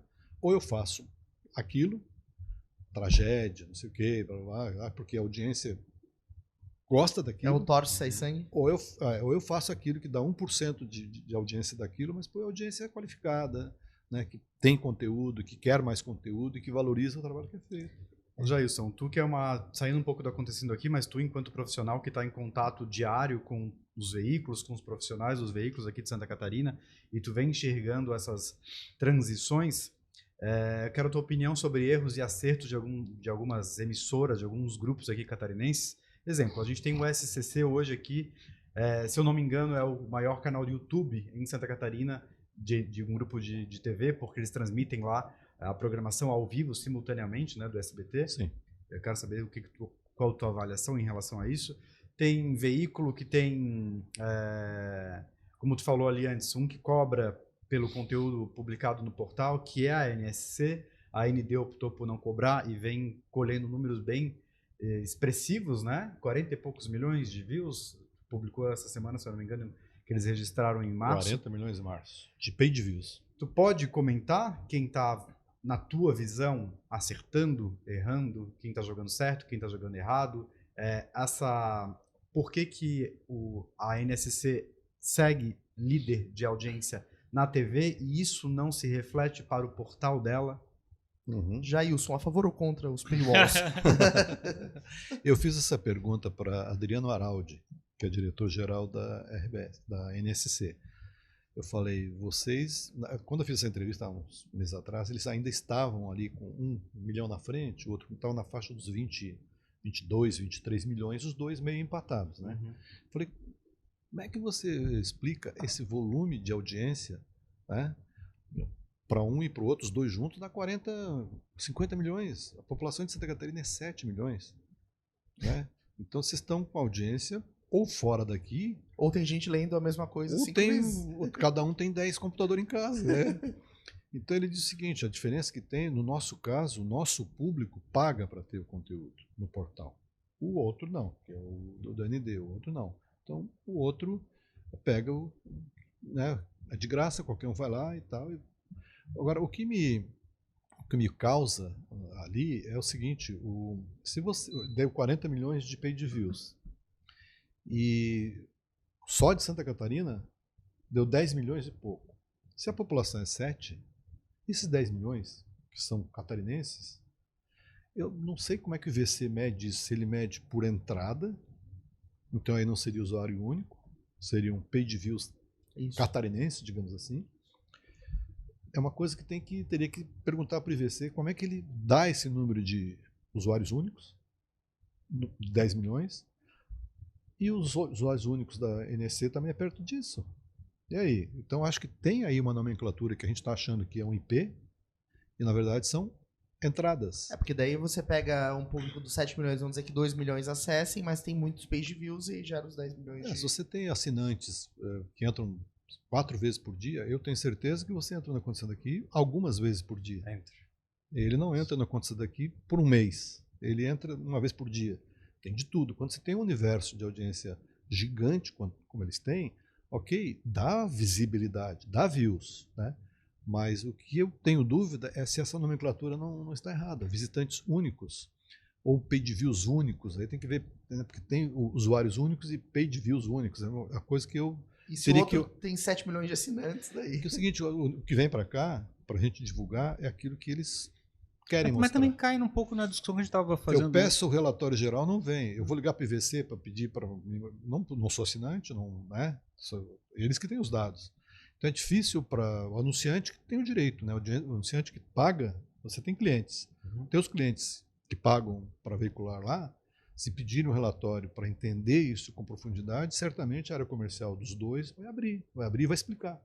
Na notícia que a gente tem acesso e divulga, ele é uma informação assim, né? Uma coisa até que eu posso questionar um pouco mais os dois lados sobre esse número de visitantes únicos, que é maior que a população. É que eu fico imaginando que deve ter também um pouco do hack que a gente fala, assim, alguma notícia que acontece. A gente sabe que rola nos grupos do WhatsApp, aconteceu algum acidente, choveu, granizo derrubou, não sei o quê. E negócio, aí dá um negócio, dá uma explosão nas redes sociais e provoca uma explosão de visitantes únicos. Não, mas de fora, quando ele fala que é Santa Catarina, é só dentro de Santa Catarina. Não, é tudo bem, mas isso acontece dentro do nosso próprio estado. Não tem, Mas aí é visibilidade catarinense, não é o usuário único. O usuário único é o IP. É a carteira de identidade. Não é que o questionamento é que se Santa Catarina tem 7 milhões de habitantes e eles têm 10 milhões de views únicos, ou tem gente de fora visitando Santa Catarina e tá usando fingindo que é catarinense? Fingindo que é catarinense. Entendeu? Não, mas é views? É views, no caso? Não, esse é o questionamento. Visitantes únicos. 10 milhões de visitantes únicos. Como é que ele sabe que são únicos? Tá escrito lá. Tá escrito. Visitantes únicos e page views. Isso. Quando ele fala visitantes únicos em Santa Catarina, 10 milhões, eu olho e digo, mas únicos? Será que não é page views de Santa Catarina? E aí alguém errou, botou visitantes únicos? Pode ser isso. Né? Mas é difícil, né? Como é que eu vou fazer visitantes únicos? É impossível. Ou tem alguém de fora vindo para cá. Isso, Jailson. E como que o Jailson está se comportando hoje para consumir informação? Que portais tu acessa? Como tu se comporta? Se tu é assinante de algum desses portais? Olha a pergunta dele. Olha só. Que time tu torce? É a mesma coisa perguntar pro comentarista de futebol que time tu torce. Não, eu tenho... nós temos... A Constância aqui recebe perto de 800 e-mails por dia. Caramba. Todo dia. 800 e-mails baixam lá todo dia. Com tudo quanto é tipo. E a gente tem, depende de tudo, né? De tudo. A gente aproveita um pouco, outros aproveitam muito do que chega lá, mas a gente não usa muito pouco. Mas a gente tem um radar muito grande com o que o ecossistema que a gente cobre está pulsando naquele dia. Qual é a pegada, o que está acontecendo em sites do mundo. Né? Eu acompanho 2 sites dos Estados Unidos, um site do Reino Unido, que mexem muito, que são os caras que mexem com as marcas globais, né? Então, ver qual é o artigo que está ali, o que o cara está falando, quais são as novidades, né? Os nacionais eu não vejo, porque o que os nacionais colocam, a gente recebe tudo. Tudo. Mas tu não vê se eles estão aproveitando, se já foi publicado? Sim. Tu dá um Google antes de publicar. Sim, dou e recuso. Manchete, Jailson dá Google antes de publicar no... Não, eu tenho que dar, porque... Pô, Aproveitando esse teu sabe gancho, Jailson. só um pouquinho, outro dia teve um que mandou assim, exclusiva. Assessoria? Exclusiva. Assessoria. Assessoria local ou nacional? Começa com A e termina com B. Exato. Começa com P, começa com... Aí eu coloquei no Google, estava publicado há 2, 3 semanas. Aí eu peguei o link de onde saiu, peguei a URL, dei um reply para a pessoa. Exclusiva, um monte de interrogação, e botei o link embaixo. Mas acho que o cara pensou meia hora o que responder. Fez um textão? Não, respondeu, não, a palavra foi errada, não era, e quis dar uma... Era melhor. Acho que eu não vou atrás, que eu vou pegar e pumba, né? Claro. É loucura. Ô Jailson, aproveitando, quero que tu avalie e faça algumas ponderações sobre o teu relacionamento enquanto veículo com as assessorias de comunicação. Como tu vê esse mercado, se elas estão errando, se elas estão acertando, se elas estão...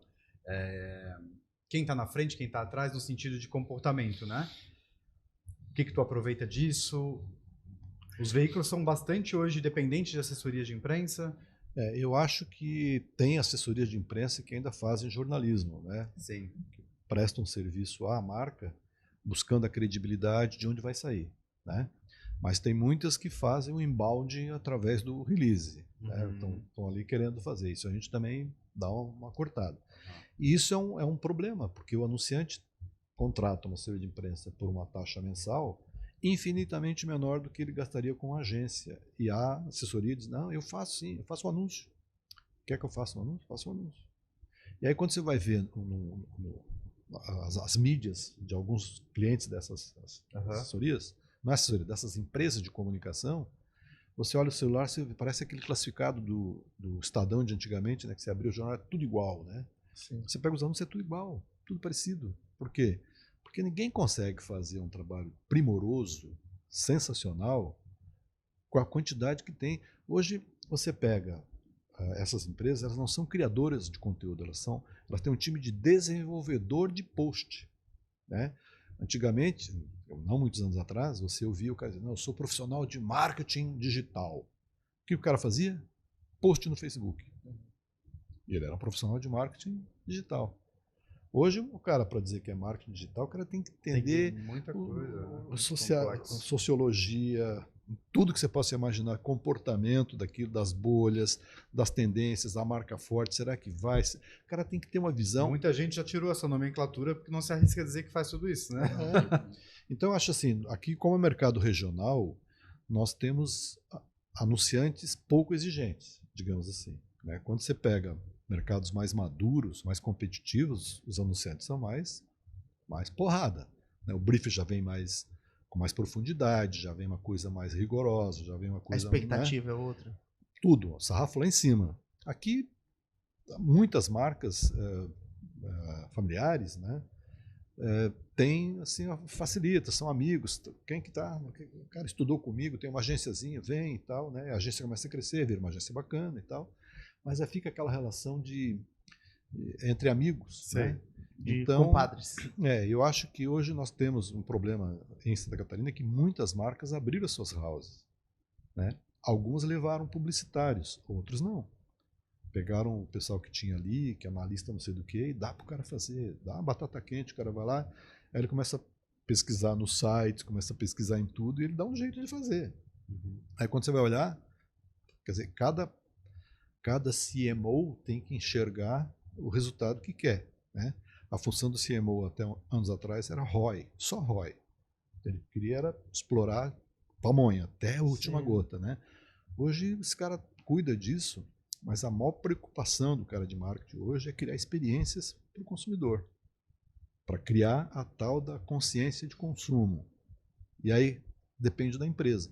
Se é uma empresa de varejo regional da cidade do interior de Santa Catarina, é diferente de uma Havan, de uma Magalu, que o Brasil inteiro tem que enxergar cada região de um jeito e policiar Se com conectar. isso, né? Então, assim, varia muito, Davi, aqui. Nós não temos, assim, a assessoria de imprensa tem essa linha, como era antigamente, aquela coisa clássica, né? Tem umas 2 ou 3 empresas, eu incluo a sua nisso, que faz jornalismo, né? Que faz conteúdo informativo, construindo um conceito, levando a informação de valor para a marca através de uma narrativa positiva. Um processo de autoridade, né? Mas já vem o release com hiperlink na primeira frase. Uhum. Né? Lá no meio do texto tem assim, não, porque o doutor Davi Paz, o doutor, senhor, né? Uhum. É o estagiário que está fazendo lá Sim. do jeito interno, pega, copia e manda para a imprensa. Sim. Outro dia eu não sei quem foi que estava falando de... Você falou agora de que tem jornalistas e sites que vivem disso. Nós usamos bastante material que chega, mas alguns são inspiracionais. Porra, esse negócio aqui é legal, deixa eu ver o que eu consigo mais, né? Então, assim, hoje veio eu pedi um material publicitário, né? E ele disse, é que vai sair um filme. Eu falei, bom, isso aqui, sem as peças publicitárias, é uma publicidade sem publicidade. Então, aí copio isso e mando para a redação. Diz, olha o que eu respondi, fiquem atentos, porque senão o desavisado vai lá e de repente coloca. Sim. Então tem que ter esse policiamento, exatamente para não virar uma salada de qualquer jeito, né? Claro. Eu, Jailson, te perguntei ali mais cedo sobre a questão do começo da dificuldade de conquistar anunciantes, né, para o banner. Antes, um site para estar no ar, a única receita era essa, né? Um banner aqui na lateral ou no topo e tal. Hoje, quais são as fontes de receita do Acontecendo Aqui? O que tu oferece? Não sei se tu pode, o que tu puder abrir, né? O que tu oferece hoje para uma marca como o Forte Atacadista, que é teu anunciante hoje? O que tu oferece hoje? Uma inserção na newsletter? Tu tem grupo de WhatsApp? Não sei. Gostaria de entender todas as possibilidades de mídia dentro de um portal de um veículo de comunicação como o teu. Bom, essa pergunta inteira, a resposta para ela é individual, né? Você marca uma consulta comigo e eu vou lá e te cobro e te dou. Sim. Não, mas a gente tem o que todo mundo tem, né? A gente tem a publicidade, tem os especiais, tem a customização através de algumas ferramentas. Eu não poluo as redes sociais, eu não vendo nada na newsletter, não faço nenhum impulsionamento, não publico anúncio em nenhuma rede social, é conteúdo, conteúdo e conteúdo. Mas tem maneiras. O cara pode comprar uma editoria só para ele, aí ninguém entra, é uma maneira. Ele quer um branded content, ele quer um especial, ele quer uma reportagem X, com uma cobertura que vai vir... De acordo, né? Tudo dentro do desenho de levar informação, levar conteúdo. Pode ter, às vezes, um branded content não tem publicidade ali, é muito sutil, né? E quem está assinando aquilo é a empresa, não sou eu. Então ela pode fazer alguma defesa própria, algum autoelogio, coisa que a gente não faz, porque é ela que está assinando, né? Então tem modelos de receita de acordo interessante, com eu lembro lá no início dos anos 2000 a dificuldade que era, né? Eu mesmo saí com um pastinho embaixo do braço de loja em loja do Shopping Beira-Mar para vender anúncio no Bem na Foto, né? E as possibilidades eram mínimas, né? Bannerzinho lateral, X, pop-up, exato. Era muito dificultoso. Mas naquela época, quando a gente começou, ninguém tinha o hábito de anunciar em internet. Era tudo Diário Catarinense, RBS TV e deu, né? Era a mídia da mãe. Então, por que você vai encher o saco do cara para pedir um banner? Sim. R$100, R$1.000, X, né? E os caras não sabem fazer publicidade em banner. Os gringos falam que os banners têm que ter uma recompensa para você poder clicar. E aqui os caras pegam um outdoor que está na rua, põe lá e manda. Então não funciona. Não funciona. Né? Quer dizer, funciona para o brand, mas não funciona para engajar, não funciona para converter. Para converter, né? Posso aproveitar então o tema, mas tens uma percepção assim sob o ponto de vista de propósito, no sentido de chegar e conseguir fazer uma transformação na sociedade através do que o site faz? A gente aqui, por exemplo, jogando para a plateia, a gente tem muito da tentativa de humanizar as pessoas, né? De tirar aquela comunicação muito muito enlatada, assim, muito artificial, assim. né, para chegar das pessoas. E a gente vê muitas pessoas assim, pô, eu não imaginava aquela pessoa daquela maneira. Quando a gente escuta a pessoa falando isso e falando assim, pô, cara, a gente conseguiu fazer uma coisa que foi diferente, que fez uma transformação na sociedade. Eu não sei como é que vocês veem dentro do processo do acontecendo aqui, como ele transforma a sociedade também. A transformação da sociedade é feita de inúmeras maneiras, né? Eu acho que no nosso caso, o conteúdo bem cuidado, né, o conteúdo bem selecionado, o conjunto de editorias que a gente tem, o time de colunistas que a gente tem, cada um cuidando de um nicho, esse conjunto é que faz para a audiência uma transformação, né? Você pega o professor Johnny, que escreve sobre carreira, ele tem formação na NASA, é o professor-chefe da engenharia mecânica da UFSC, é um cara que só estudou na vida, ele mexe com inteligência artificial há mais de 10 anos. A formação da NASA não é para qualquer um. Ele escreve, não acontecendo aqui. E ele escreve, eu tenho certeza, vocês podem procurar, o artigo que vocês lerem dele vai mudar a maneira de você pensar naquele assunto que ele está abordando. Porque é um catedrático, né? É um acadêmico, levando conhecimento, levando informação. Você pega uma coluna de literatura, né? Que os textos do Rogério são super divertidos, fala de livro. Está fazendo a pessoa ler um livro de uma maneira diferente. Ele faz uma resenha de um livro e com o que ele escreve ali, você fica com vontade de ler aquele livro, né? Então, assim, cada colunista... Nós temos o professor Ozinil, que foi reitor da Uniaselv, ele fala sobre educação, mas com o olhar do cara que é educador, questionando o governo, questionando políticas erradas, mostrando futuros riscos que tem. Então, ler a coluna dele, pais e alunos, tem uma visão de como é que você pode exigir mais, né, das entidades, do governo, de você mesmo. E assim são mais... Fernanda Bornhaus escreve sobre a transformação social das pessoas, né? Sobre esse universo da tecnologia, da inovação. A inovação é que faz a transformação das pessoas. Quando você leva inovação do ponto de vista não de uma novidade, de uma coisinha, mas quando você faz a inovação chegar de fato nas pessoas, e elas entendem aquilo, é transformação. Então, no nosso caso, são os conteúdos pensados nisso. A gente tem um olhar para esses vários públicos que a gente tem dentro do portal. O que dá audiência a gente sabe, o que não dá audiência a gente sabe. Em 20 anos fazendo isso, a gente mais ou menos acerta naquilo que as pessoas... Tem um quê de fabricar uma plataforma para as pessoas fazer a transformação, então? Tem uma curadoria, né? Eu cuido muito disso. O pessoal que está comigo, tem uma jornalista que está lá há 8 anos, então se eu sumir de lá, ela sabe como é que funciona, está 8 anos ali. Então a gente tem assim uma sinergia de trabalho com o time que leva exatamente essa expectativa que a audiência tem conosco, né? A gente não está num lugar qualquer que alguém olha lá e diz, o que é isso? Não, são pessoas que a gente foi buscar através de eventos, através de conteúdo, através de... A gente fez cobertura de Cannes desde 2013, são 10 anos trazendo para a audiência que está acontecendo aqui, o que está acontecendo no maior festival de criatividade do mundo. Isso é uma informação que as pessoas têm de que vai ter coisa, né? Agora, ontem fiz uma provocação, fiz um post no Facebook com uma pessoa conhecida aqui, de um negócio que a gente está vendo que é novo. Tenho certeza que vai ser bacana. Falando em novo, Jailson, aproveitando esse teu gancho, vocês têm apostado mais em vídeo, né? E no começo, não, já há muitos anos tu grava vídeos por Acontecendo Aqui, mas antes eu lembro que tinha uma preocupação maior, tu tinha uma produtora de vídeo que tu contratava, eram vídeos mais bem elaborados, mais editados. Hoje tu tem publicado com mais assiduidade até vídeos mais crus, né? Mais simples. Essa novidade vai por aí também? Tem alguma coisa a ver com isso? Vai, porque os caras que entendem disso mais do que eu dizem que a produção de vídeo não precisa ter esmero. Você tem que ter conteúdo, você tem que ter informação. Então, nada de rebuscamento. E as plataformas entendem quando você dá uma mexidinha na cor... Eles entregam menos, né? Não, esse cara paga. Esse cara tem, esse cara... Tá. Daí ele já te põe o sarrafo aqui, entendeu? Não entrega. Se não impulsionar, ele não entrega. Então, não, deixa bruto que tá tudo certo. Né?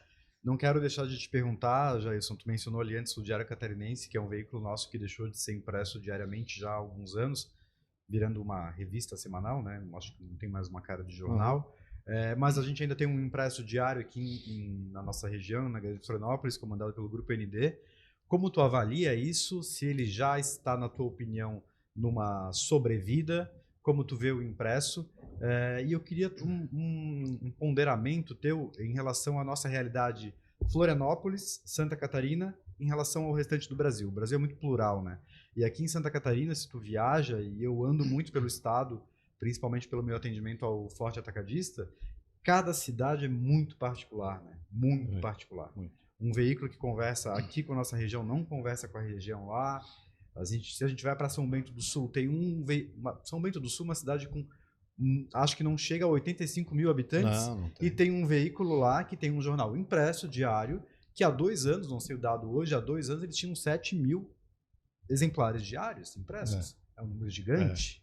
Mas ele entrega ali com a Celesc, né? Tem um macete ali, tem uma estratégia. Então, Não é porque... Né? Não, tudo bem.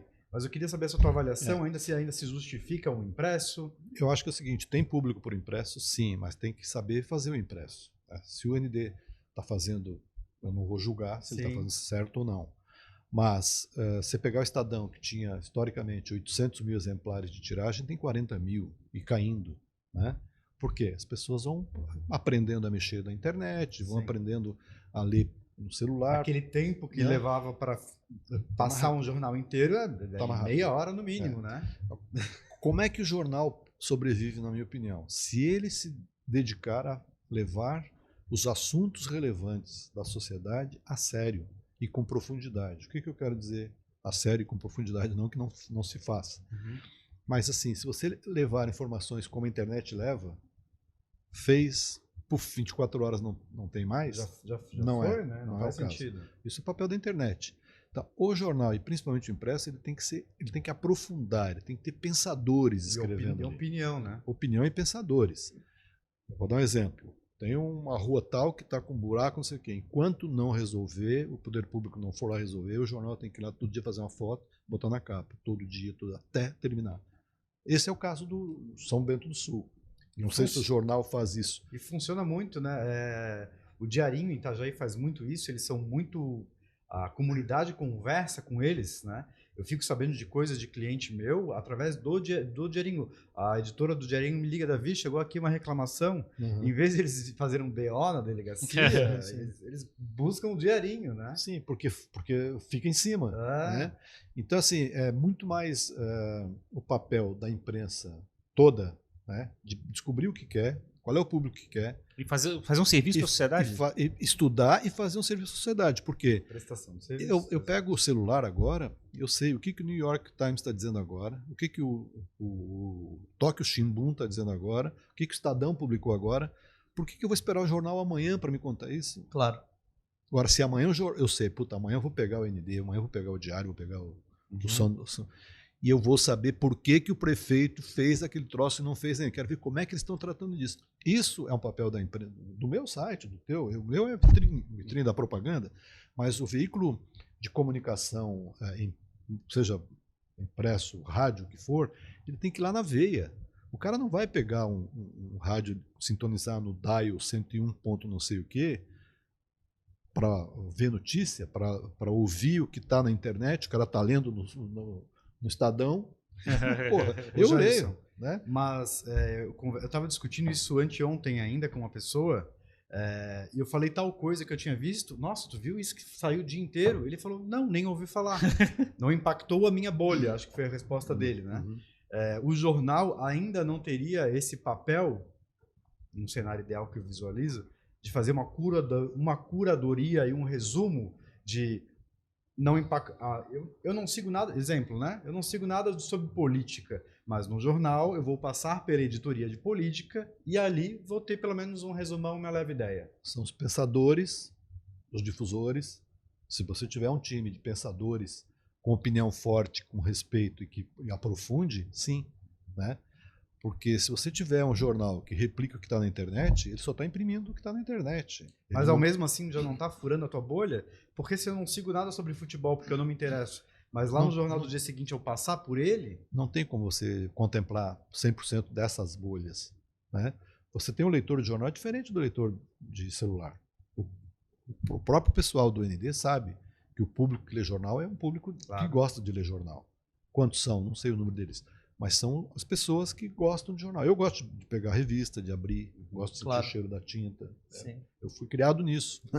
Eu não Você sei. não, né? Você nem sabe. Não, mas eu amo. Você nunca sujou mão de jornal assim, né? Poucas vezes. Eu li a folha de cabo a rabo. Eu recebia no meio-dia da manhã. Chegava no dia seguinte a meio-dia, né? Pegava, folhava aquele negócio todo. Eu jogava fora, o caderno de esporte eu jogava fora. O único que eu não lia. Classificados de esporte. Fora, você lia tudo. Era uma ansiedade de chegar ao jornal de domingo, porque é quando vinham as grandes matérias, as grandes revelações, as grandes matérias que não saíam em lugar nenhum. Era só ali com aquele jornalista, com aquele editor. Aí, porra, sensacional. Hoje não. Hoje o próprio dono da matéria-prima, do input, ele quer furar ele mesmo. Ele está pensando, já está dizendo que vai sair. Ele nem escreveu o artigo, já está mandando para alguém. Ele já tem uma plataforma para ele, né? Ele já fabrica o Substack, já fabrica o Twitter. Então, assim, se você tem um propósito na tua marca de trabalhar de tal maneira, e todas as áreas cumprem aquela regra, aí você tem o controle, senão não tem. Eu vejo muita intenção sendo transportada de pessoa para pessoa, em vez de a gente usar a plataforma. Tipo, antigamente, historicamente, a plataforma, digamos, um jornal impresso, te levava para outros assuntos. E hoje eu vejo muito, digamos, um influenciador começa a falar sobre determinado outro assunto, que a gente chama de collab, coisa parecida, né? Quando você chega e faz uma comunidade ter contato com a outra comunidade. E eu estou vendo isso acontecer muito mais do que a mídia fazia antes, assim, fazendo mais o processo de collab entre as pessoas do que de fato uma plataforma fazendo isso. É a minha percepção. Sim. O collab tem marcas fazendo todo dia, todo instante, né? Aí é aquela coisa de uma marca conhecida fazer um collab com uma marca forte. Quando você tem isso, tem essa troca, né? Eu posso ter um produto marca forte e o outro tem uma marca institucional forte, né? Então a collab entre pessoas é comum. Eu faço com ele, eu compartilho a coisa dele, eu vou no evento, ele está palestrando, eu faço foto dele, na outra palestra eu estou, ele vai lá e me fotografa. Quer dizer, essa sinergia entre as pessoas de um mesmo universo, de um mesmo segmento, existe. Ontem eu fui no evento lá da Jaguar Parade e tinha meia dúzia de jornalistas. A gente se junta em torno de uma mesa, ficamos ali trocando figura, conversando e tal. Aí faz foto de um, de outro e tal. Essa polinização, essa ajuda tem nos influencers com certeza. Se eu sou influencer, tem 1 milhão e ele tem 12, tu acha que eu não vou querer fazer uma collab com ele? Vou tirar uma fotinha, pelo menos. Vamos fazer uma fotinha? Tira uma fotinha comigo, né? É, claro. Show! Sensacional, muito bom o papo. É interessante como a gente não imagina a magnitude, né, que o impacto da mídia tem localmente, tem para as marcas, tem para as pessoas, como a maneira de consumir conteúdo muda. Mas os desafios são muito os mesmos, né? Quando você diz que tenta manter uma identidade no acontecendo aqui, um apelo de não se vender para o volume, de ter uma pessoa que não se conecta, que está ali só por estar. É também um desafio que a gente tem no Jogando para a Plateia, né?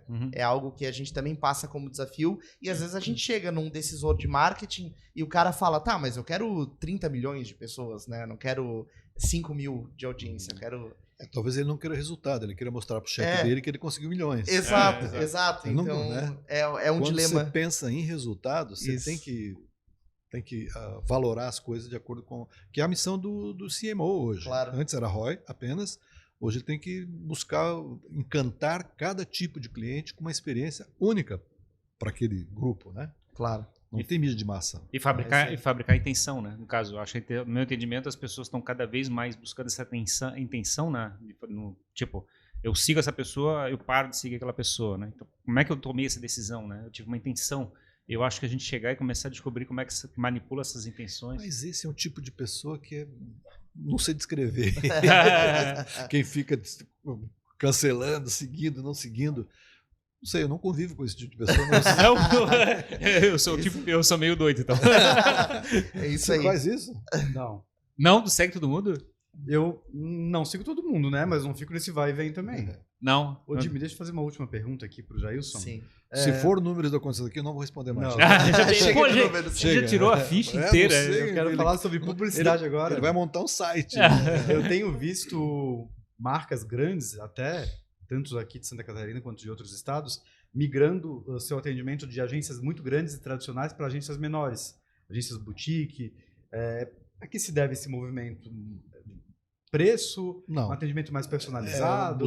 Buscar o frenesi local. Uhum. Né? Uma empresa como a Máquina, que é uma assessoria de imprensa lá de São Paulo, enorme, Uhum. ela atende grupo Habitasul, Uhum. porque é uma empresa que busca os milionários do mundo inteiro. Claro. Mas usa uma empresa daqui para fazer as coisas locais. Sim. Né? Ok, o cliente é daqui, mas ele poderia não ser daqui. Você tem uma série de assessorias grandes que usam a empresa local, eu não vou dizer nome, mas tem uma bem forte aqui, que com frequência deve ter um relacionamento grande com a empresa de São Paulo, ela faz o local para essa empresa. O anunciante é de lá, a origem do material é toda de lá, mas ela recebe esse pacote e distribui. Então ela customiza um para acontecendo aqui, faz um outro para você e tal, porque ela sabe aqui como é que eu me comporto, qual é o meu público. Então, e o cara de São Paulo não sabe, nem sabe que eu existo. Essa pessoa que eu tirei a foto ontem disse que recebeu de um jornalista de São Paulo que atende uma marca catarinense de expressão nacional, que queria conversar com o acontecendo aqui, mas não tinha contato porque queria mandar para cá uma pauta do 5G que tinha a ver com o público do acontecendo aqui. Que bom, né? Top.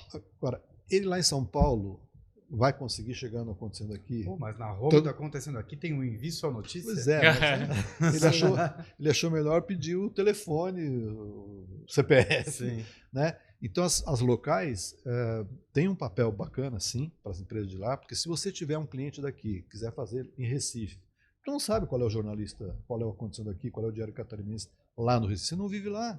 Você pode até ter ouvido falar aquela história, é uma marca conhecida, mas é forte, é respeitada, Claro. né? E o cara de lá não, o cara tá no boteco com o jornalista todo dia, ele sabe qual é né? Quem é sério, quem não é, quem funciona, né? Então as locais, eu acho que são usadas para isso. Eu não acho que a empresa de lá, o anunciante nacional está contratando uma empresa daqui diretamente. É um repasse de uma empresa de lá, que uma em Florianópolis, uma em Recife, não sei onde, nos mercados que eles não dominam, pegam alguém local para dar esse gás, junto às editorias. Entendi. Sensacional. Baita aula, né? Satisfeito. De comunicação. Deu quanto? Já deu 2 horas hoje, não? Acho que deu por aí, né, Dudu? Se não deu, quase. Perfeito, então. Muito obrigado, Jailson, pela vinda. A Aqui, audiência do acontecendo aqui fez assim agora. 2 horas aqui. Pois é. Obrigado. Ou não, né? Ou não. Mas quando você sair daqui é que você vai ver o tamanho do estouro. Quero ver. Obrigado, né, pela vinda, né, pelo teu tempo aqui com a gente, por compartilhar tanto conhecimento, insights. E foi um baita brainstorm a respeito do mercado de comunicação da Claro. nossa região aqui, né? Claro, Achei bem legal. legal o papo. Imagina. Obrigado, Jailson. Valeu, meninos, mais uma vez pelo convite. Davi, obrigado, né, pela confiança. ponte, por mais um convidado incrível aqui, ilustre, Legal, com a massa. tua mediação. Obrigado a vocês por tudo, pela oportunidade, pelo tempo e para vocês aí. Cadê as robóticas? Isso. Estão por aí. Tchau, pessoal. Estão por aí. Até a próxima. Tchau, Dudu. É isso aí, muito obrigado então a você que assistiu a mais este papo aqui no Jogando Pra Plateia. A gente fica muito feliz de fazer conteúdos como esse, principalmente porque falam do nosso nicho, da nossa área. Então a gente tá abrindo um pouquinho da nossa casa também aqui, né, pra quem tá assistindo especificamente esse episódio. Quero agradecer ao Lead Santa Catarina, nosso apoiador, agradecer a doutora Rebeca Heinzen, ao Danco Música, Gastronomia e Drinks, e ao Davi Paes Lima, né, nosso assessor de imprensa aqui oficial, assessor incrível que nos ajuda estrategicamente aí na comunicação. Obrigado e até o próximo episódio do Jogando para a Plateia. Falou, gente. Valeu, Obrigado. pessoal. Tchau, tchau.